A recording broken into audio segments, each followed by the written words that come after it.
আসসালামু আলাইকুম। আমার নতুন পেজে আপনাদের সবাইকে ধন্যবাদ। আমরা নামাজে দাওয়া দিচ্ছি, বলছে কোনো লোক যদি হিংসা অহংকার থেকে বাঁচতে চায় সেই জন্য প্রতিদিন না আজান সেই জন্য প্রতিদিন সালাম দেয়। সালাম এমন একটা জিনিস যে আল্লাহ তাআলার রহমত বর্ষণের জন্য নিয়ে আসে। আসসালামু আলাইকুম অর্থ হলো আপনার উপর শান্তি বর্ষিত হোক। ওয়ালাইকুম আসসালাম অথবা আপনার উপরও শান্তি বর্ষিত হোক।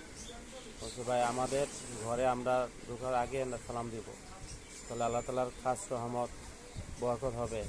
এবং ঘরে গিয়েও আমরা সালাম দিব, ঘর থেকে বাইরে হওয়ার পরও আমরা সালাম দিব, তাহলে আমাদের ঘরের ভিতরে শান্তি আসবে, দিলের ভিতরে শান্তি লাগবে, তামান্না হবে, নতুন একটা শখ পয়দা হবে আমল করার জন্য। তো আমরা চেষ্টা করব সালাম দেওয়ার জন্য। ছোটো বড় সবাইকে আমরা সালাম দিব। আসসালামু আলাইকুম।